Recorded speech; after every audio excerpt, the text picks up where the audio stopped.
Hello to all of my Chewies and my Wampas out there. Today is going to be a very special day. Not just because every day is a special day, but because we are going to be covering one of, if not, my favorite Star Wars character of all time. And I know he may be some of yours already. And if not, he may be by the end of this video. The character I am talking about is Revan. He was a Jedi, Sith Lord, Conqueror, Savior, one with the Force. Without further ado, let's discuss the character I grew up playing in the iconic Knights of the Old Republic game growing up. Let's get into it. Let's start from the beginning and discuss the limited knowledge we know about Revan's early stages of life. Revan was a human that was born in 3994 BBY. No one knows exactly where, but it is believed he was born somewhere in the Outer Rim. At a young age, Revan was discovered to be Force sensitive and was accepted into the Jedi Order on Coruscant and also trained at the Jedi Enclave on the planet Dantooine. Upon joining the Order, Revan began training with another student named Alec. The two would grow stronger in the ways of the Force throughout their lives and eventually befriend each other. Throughout his time in the Order, Revan had many masters: Master Leston, Enclave Chronicler Master Dorak, Master Aaron K., but the first one, and possibly the most influential, was Jedi Master Kreia. Revan always sought knowledge, and he was a quick learner in many disciplines.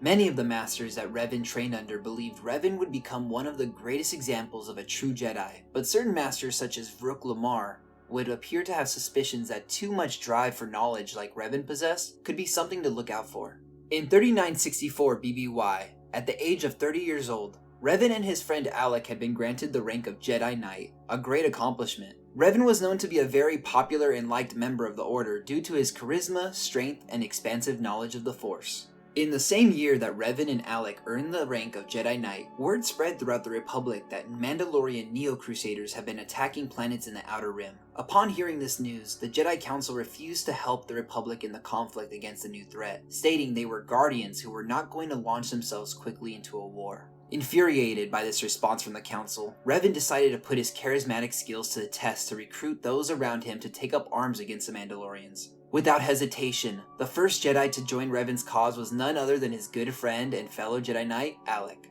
Together the two set out to spread word of their plan to intervene in the war, enlisting many followers along the way from the Jedi Order to accompany them to scout the front lines of the war, without the Council's permission.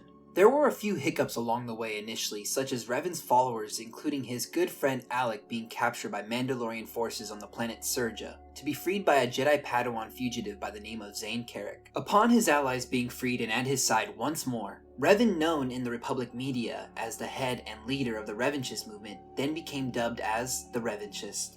The following year, 3963 BBY, the Revanchist traveled to the planet Cathar at the behest of one of his followers named Pharaoh, who believes the Mandalorians are the reason why his fellow Cathar species had disappeared from the planet 10 years prior. Pharaoh wanted to show the Revanchists that the Mandalorians were a serious threat and needed to be stopped. While Revan, Alec, and the rest of the followers were on Cathar, Mandalore the Ultimate, leader of the Mandalorian Neo Crusaders at this time, opened up a huge siege on the planet Sirocco using warheads, ruthlessly bombarding the planet's surface. Although several sectors away, Revan and his followers could feel the deaths of so many of the innocent civilians on Sirocco. Shortly after having visions of specific weapons that would endanger more lives, Revan ordered Alec to pursue and wipe out said weapons that would aid in the Mandalorians' conquest. Although Revan and his followers were recognized by the Jedi Council to have caused a disruption in the Mandalorians' plans, they still called for the Revanchists to cease their operations and mentioned, if necessary, that they would detain the Revanchists for any further efforts put into the war. Alec, now assuming the name Captain Malak, had taken this word back to Revanchists. After hearing Malak's account of what the Council said on Coruscant, the Revanchists gathered back on the planet Cathar again. While on Cathar, the Revanchists were surprised to have been followed by Master Lamar and other Jedi Masters from the Order. They wanted to bring an end to the Revanchists, but amongst the commotion, Revan stepped on something. It appeared to be a mask. It was. When Revan picked it up, he and all the Jedi were in a forced vision from years prior. They witnessed hundreds of Cathar being forced with their back toward a beach to go into the ocean by Mandalorian forces under the command of Cassis Fett. The Jedi experienced themselves there trying to defend the Cathar with their lightsabers, but with no luck, as this was a memory that had already happened. Just as Fett was going to order his forces to destroy the Cathar species, one lone female Mandalorian flew in front of the Cathar. She urged Fett to stand down as they had already won. There was no point in needless bloodshed. Fett responded back to her saying that the Cathar dishonored them in the Great Sith War. Fett told the lone Mandalorian that if she wanted to perish alongside the Cathar, then so be it. Fett admired her efforts, but ordered his warships to fire endlessly, massacring the Mandalorian and the Cathar. Moved by this lone Mandalorian, Revan put on her mask, raising his ignited purple lightsaber, and instead of being called the revanchist, he shortened it to the iconic name we all know as Revan.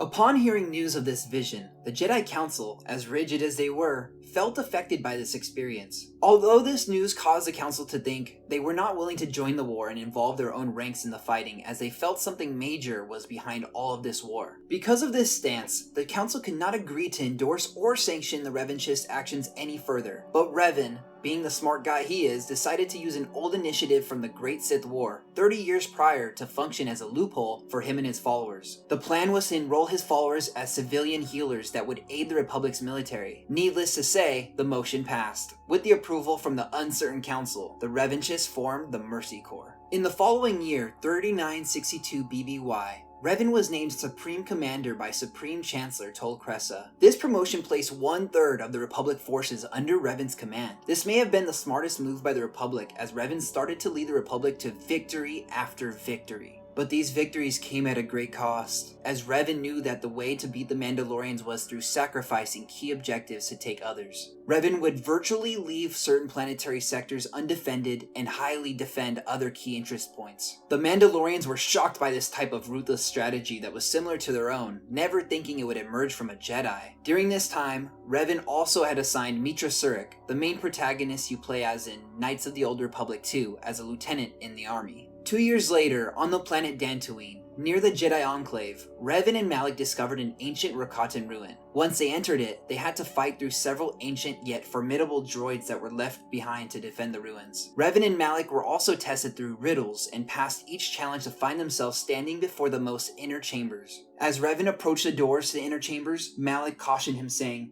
"The Council will banish us if we enter." Unwavering, Revan decided to press forward despite Malak's concerns. And where Revan went, Malak followed. Upon entering the inner chambers, they discovered an ancient tool called a star map. The Rakatans placed the star maps on different worlds to show partial coordinates to find a powerful space station created by the Rakatans named the Starforge. Intrigued by their findings, Revan and Malak pursued another world that housed a star map, this being the dark and mysterious Shadowlands on Kashyyyk. Revan and Malak would begin to delve into the dark side of the Force shortly after this. They began this once they started to travel to the Sith planet Korriban, and also traveled to the planet Malachor V, where they discovered the Treyas Academy, an ancient location rich with the dark side of the Force, with old relics and notes that Revan could utilize to grow his affinity in the Force and satiate his unparalleled lust for knowledge. Later this same year, 3960 BBY, Revan had called for the creation of a superweapon that would ultimately seal the plan of victory for the Republic. This superweapon was called the Mass Shadow Generator.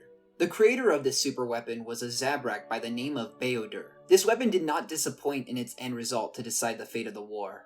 In fact, it did just as much bad as it did good. With superweapon in hand and placed on the planet Malachor V, Revan ordered his general and friend Meetra Surik to drive back the Mandalorian forces in an open space battle to the planet Malachor. As the battle progressed, the Mandalorians were being beat on all fronts. With defeat on the horizon, Mandalore the Ultimate challenged Revan to a fight to the death aboard his flagship. Though it was a tough battle with each combatant not wavering blow after blow, Revan proved to be too much for Mandalore the Ultimate and thus won the battle. Mandalore the Ultimate, although beaten, removed his mask to tell Revan that he was used and betrayed. Intrigued by this, Revan asked him who manipulated him, to where Ultimate had told him about the red-skinned Sith who had him find a Sith tomb on the ice planet of Rakyat. Mandalore gave Revan the coordinates as evidence to the validity of his story. After Revan's victory, the Mandalorians were leaderless and being driven back to the planet Malachor V. When in range, General Meetra Surik ordered Beodur to activate the Mass Shadow Generator, causing Republic and Mandalorian ships in the area to be violently pulled toward the planet with such force that the planet itself was left fractured by the impacts. Revan and Surik watched in complete awe and sorrow at the result of the weapon.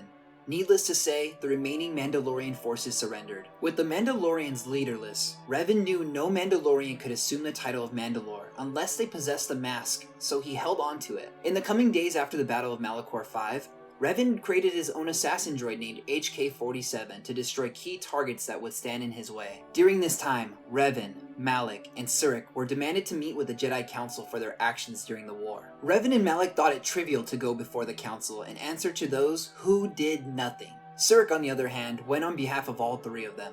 Due to the trauma and guilt felt during the events of Malachor, Surik's connection to the Force, like Malachor's surface, was severely damaged, similar to one who has experienced an intense trauma and disconnected themselves from the event. Revan and Malak followed Mandalore's lead to the planet of Rakiad, where they discovered the tomb of an ancient Sith named Dramath II, with a datachron that had information about a planet in the Outer Rim named Nathema. Before leaving to follow another lead, Revan left the Mask of Mandalore inside Dramath's sarcophagus to ensure that the Mandalorians could not band together and stay as bounty hunters and mercenaries. Revan and Malak traveled to Nathema by themselves. Upon their arrival, there was nothing. The planet was completely drained of the Force. Upon investigating, they learned of a story of a Sith Lord named Vitiate, who lured and absorbed the souls of over 8,000 Sith Lords using a Sith magic ritual, stripping the planet of any life force. The ritual was a success, as Vitiate was more powerful and said to have achieved immortality, dubbing himself Emperor. After Nathema, Revan and Malak found the trail of the Emperor on the planet Droman Kas. The pair went undercover as mercenaries for months to learn that the Sith Emperor planned to launch an all-out assault on the Republic.